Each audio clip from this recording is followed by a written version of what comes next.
Papasukin natin ang mundo ng laro. May kosa mas matindi pa sa mga ego'y at gano kapag bumanat sa mic. Katumbas ko'y ilang tumbok sa aking tila na hindi na nagbabago ng tumbok. Inasa ng panahon, kasabay ng beatbox kong estilo at inilapat ang mga letrang sintigas like Escudero at ilang kwentong barbero ang aking natanggap. Ang masapawan ng pangalan ko kay hirap matanggap. Ako yung bata na gustong gawing bataan, na veteranong naturing ang utak ay walang laman. Magko-compose ng English rap na ang puntirya'y magpabounce at mapanggap na Inglesero. Mga bobong mag-pronounce full effect, pero ang rhyming ay na-discorrect. Hindi matake ang pag-arte, sabi ni Derek wala kang karangalan. Para sa akin magyabang, isa ka lang na tagahanga na gusto sa akin mag-abang. Ikaw ay bata, para sa akin wag kang magmagaling. Wala ka pa sa kalahati ng aking narating. Ngayon ka pa lang sumisibol at bigla sumulpot. At kumpara sa akin na kay dami ko nang nasundo, na dahil lang sa pagrarap kay dami nang nainggit. Pinapagana ko ay utak at hindi ang damit, kasi ang iba ay nagrarap para lang sa chikas. Paano kung hindi na uso, bigla ka na lang lilikas. Hindi usapan kung veterano o maging baguhan, o kung ang mic ay nasa kaliwa o nasa kanan.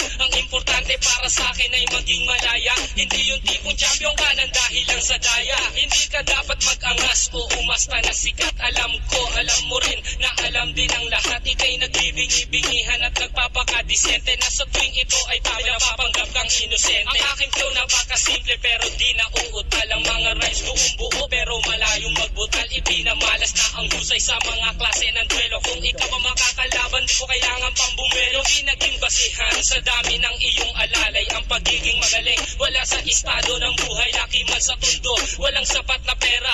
Aking kantay di kalidad at yaman ko ang letra. Hindi ako nagbibitaw ng mga patapon, isang talento na hindi pinansin ng ilang taon. Ako yung preso na pinapangarap mong bumaba, at gusto mo kong isama sa iyong pagkadapa. Ikaw ang nagsimula, ikaw ang unang nagpahangin. Di na ba kunaan mo na mula sa pinilakang tao? Hindi ka bagay mag-artista, tanggalin ang maskara. Batalyong aking nakalaban, tinumba kong mag-isa. Sa mga gustong maghari na ang trono ay bunyong. Kung gusto mong makaisa, humalik sa aking tumbong. With my group, those talentos in 187 mobsta, sa pulang humahatol sa mahusay na makata. May kosa. Ngayon, pakinggan ang mga